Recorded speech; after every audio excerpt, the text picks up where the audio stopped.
World War II was a time of fear and destruction for most of the world. Hitler and the Nazis had invaded most of the Eastern Hemisphere, leaving many countries destitute and ruined. People were fleeing from their homelands in fear of their lives. As Nazis marched through cities, homes and families were destroyed. Hitler's propaganda described a perfect society which excluded Jews completely.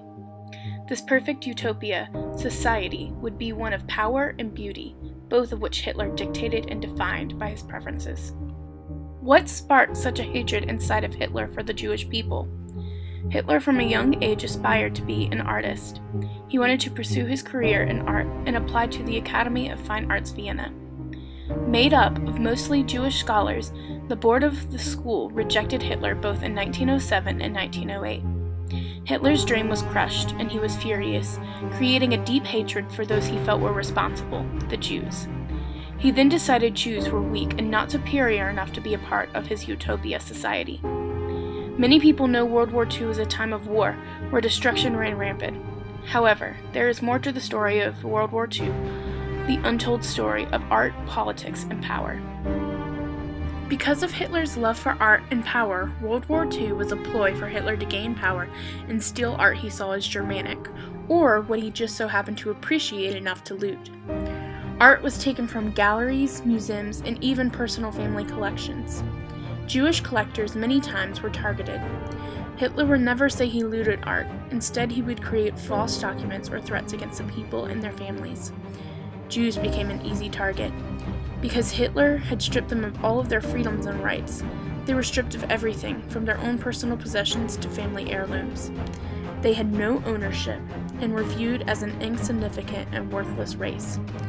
No one seemed capable of stopping Hitler from taking what he wanted, and art was his target. View of a Dutch Square, a small oil painting by Jan van der Heyden, was a depicted industrialization and the development brought about in cities during the 17th century. This piece represents the era of Baroque-style art, a time distinguished by exaggerated dynamism and clear detail that aimed to create drama and grandeur in sculpture, painting, and architecture. Jan van der Heyden, a Dutch painter, was born in 1637, the third of 8 children. In 1646, his family moved to Amsterdam, where his father attained citizenship. By 1663, he was devoted to the world of art. Haydn took a different approach during this time, focusing on combining two of the Baroque ideas of architecture and paintings, while also having a few still-life representations. His cityscapes were bright with color, with beautiful detailed architecture. He always showed the city with people doing their everyday tasks, from walking to and fro to going into shops to buy new apparel. The view of a Dutch square, while the only picture available is in black and white, one can imagine the beauty and detail emphasized when it was unharmed. Looting throughout history is used to show power and dominance. Hitler looted art to display both of these things. View of a Dutch square was owned by a Czech Jewish collector family. The Cross family lived in Vienna. Their father, the consul general to Vienna, felt the weight of the war about to crush his family. So in April of 1938, they left all of their possessions in storage and fled to America. Their property and home were destroyed and looted for their possessions. Their paintings were sold to the Gestapo, to the Fuhrer Museum in Linz, Austria, and Hoffmann, Hitler's official photographer and art collector. This piece in particular went to the museum, where it sat for the time of war. This, of course, wasn't the only painting or piece of art placed in harm's way. Thousands of pieces like it were stolen and destroyed. People around the world felt like they were losing part of their country's culture every time something was taken. It was time for something to be done.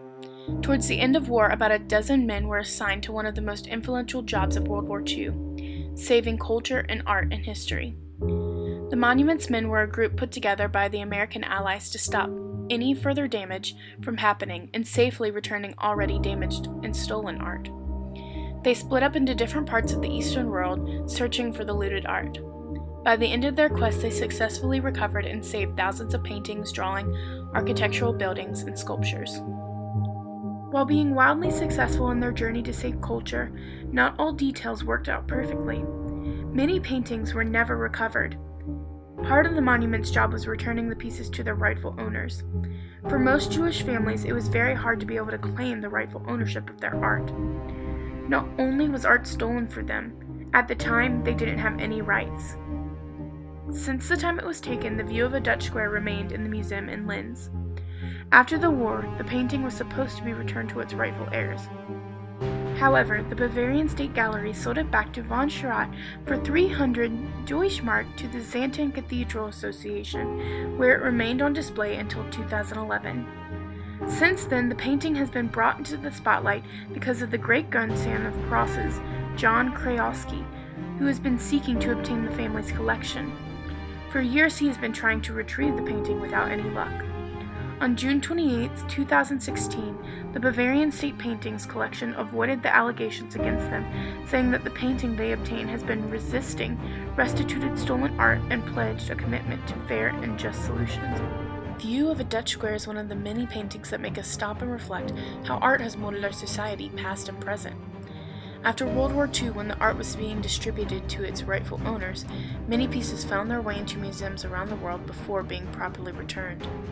This painting brings corruption to light. In all the years of immense challenges to reclaim Nazi-looted art, museums have corrupted the system, taking on the role of a bully. They are big, bad, and in charge, and everyone knows it.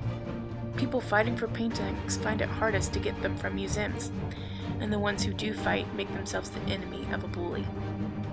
Jan van der Heyden's view of a Dutch square, created to symbolize the movements and change in industrialization in the 17th century, was one of the many works taken by Nazis during World War II. The piece, which is now in the hands of the Bavarian State Galleries, should be returned to its rightful Jewish owners, the Cross family. Art is something that expresses culture, society, religion, power, and wealth. The view of a Dutch square is in itself a piece that reminds us of culture and society many Jews lost during World War II. The piece is more than just art. It was part of the life of the Cross family, part of the life before the war, before the time they had to leave their home. Returning the piece to the family is a way to fill the void they lost because of World War II, a way for their grandchildren to connect with the people they care about. Art, above all things, brings people together, connects people with different lives, backgrounds, and beliefs. It is something that impacts lives and expands ideas. Art is power.